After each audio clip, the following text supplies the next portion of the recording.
نحمده ونصلي على رسول الكريم اما بعد فاعوذ بالله السميع العليم من الشيطان الرجيم بسم الله الرحمن الرحيم الهاكم التكاثر حتى زرتم المقابر صدق اللہ مولانا العظیم۔ ناظرین کرام، اللہ مجھے اور آپ کو خوش رکھے۔ اللہ کا ملحاکمین کا پیغام میں نے آپ کے سامنے تلاوت فرمایا۔ میں اخبار کے تراشوں کو دیکھ رہا تھا اور اخبارات میرے پاس بکھری پڑی تھیں، دل خبریں دیکھ کر کرچی کرچی ہو رہا تھا۔ تو میں پریشانی کے عالم کے اندر اس بات کو دیکھ رہا تھا کہ ایک تو وائرس اور وبا ایسی آئی کہ لوگ دنیا سے رخصت ہو رہے ہیں۔ اللہ اکبر، موت کے سائے لوگوں کے سروں کے اوپر منڈلا رہے ہیں، سڑکیں اداس ہیں، گلیاں سنسان ہیں، آدھی دنیا گھروں کے اندر قید ہو چکی۔ اتنا خوف یہ تو ہے ہی، اور اس کے ساتھ ساتھ اب جو رپورٹس آ رہی ہیں ان رپورٹس کو جب میں دیکھتا ہوں اور پریشان ہو جاتا ہوں کہ دنیا سے رخصت ہونے والے تو گئے چلے گئے، لیکن بعد میں جو رہنے والے ہیں ان کے اوپر کیا بیت رہی ہے اور کیا بیتے گی وہ اخبارات بتلا رہی ہیں۔ ابھی پاکستان کی رپورٹ کو دیکھا، دنیا کی ادر دین رپورٹیں تو بہت زیادہ ہیں، لیکن پاکستان کے اخبارات کو جب دیکھا تو اس کے اندر میں دیکھ کے حیران ہوا کہ ہاں، اس لاک ڈاؤن کی وجہ سے، اس پابندی کی وجہ سے جو لوگ گھروں میں بیٹھے ہوئے ہیں ان کے اندر بہت سارے غریب طبقہ ہے، مزدور طبقہ ہے، کمزور طبقہ ہے، اور یہ جب چیزیں ختم ہوگی تو 2 سے 2.5 کروڑ افراد اپنی ملازمتوں سے ہاتھ دھو بیٹھیں گے۔ اللہ اکبر، دل حلق کو آیا کہ آگے والی خبر بھی یہ تھی کہ پاکستان کو کھربوں روپے کا نقصان ہوگا، اور اس کے ساتھ 1.5 کروڑ یا 2.5 کروڑ 2 کروڑ افراد وہ غربت کی لکیر سے نیچے چلے جائیں گے۔ یہ بہت بڑا بحران ہے میرے بھائیوں۔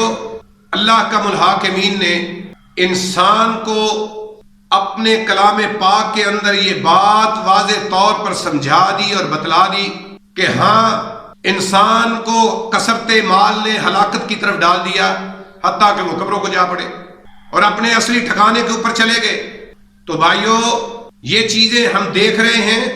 میرے پیارے محمد صلی اللہ علیہ وسلم کے دور کے اندر بھی بحران آئے، بڑے مسائل نے ان کو بھی گھیرے میں لیا اور ان کو بھی پکڑا، لیکن میرے پیارے محمد صلی اللہ علیہ وسلم نے امت کو بڑا حوصلہ دیا اور بڑی رہنمائیاں فرمائی۔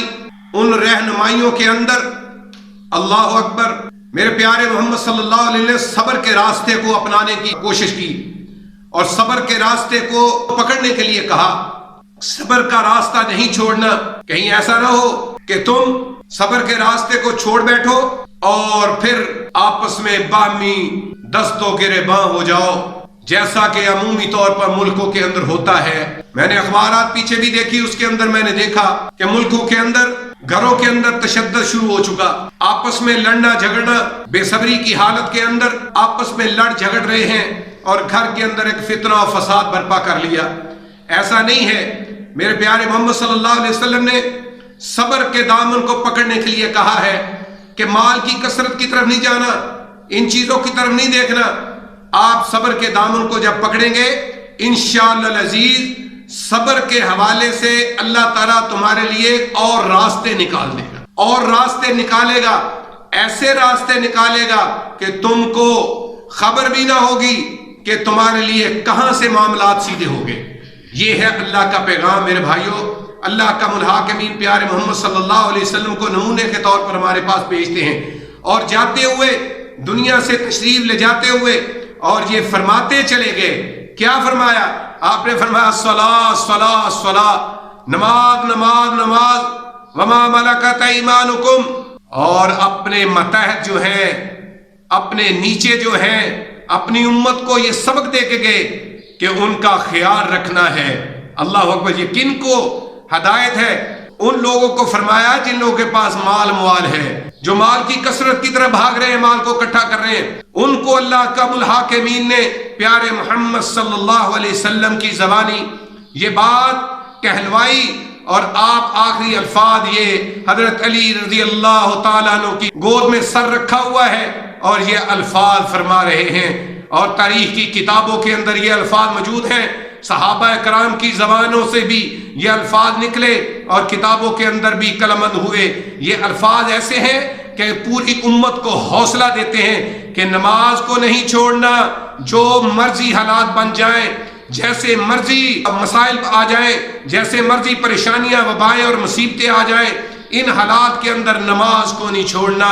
نماز تمہیں فائدہ دے گی، اللہ کم الحاکمین کی طرف سے تمہارے اوپر رحمتیں اور برکتیں ہوں گی۔ نماز کو نہیں چھوڑنا اور اپنے سے نیچے والوں کا خیال رکھنا ہے، اور جو بھی ہو، جس حالت میں بھی ہو، وہ اپنے سے نیچے والے کو دیکھے، اپنے سے متحد جو اپنے سے نیچے ہے اس کو دیکھے گا، انشاءاللہ العزیز یہ غربت کی لکیر ختم ہوتی چلی جائے گی اور مٹ جائے گی یہ غربت کی لکیر۔ جو حوصلہ جو اسلام ہمیں دیتا ہے، جو حوصلہ آقا علیہ الصلوۃ والسلام کا فرمان ان حالات کے اندر ہمیں دیتا ہے، وہ کوئی اور ہمیں حوصلہ اور ہمت نہیں ہماری بنا سکتا، کیونکہ اس کے اندر ہی خیر اور بہتری ہے۔ اسی خیر اور بہتری کو ہم جب لیں گے انشاءاللہ العزیز کامیابی کے راستے ہمارے آگے نکل جائیں گے۔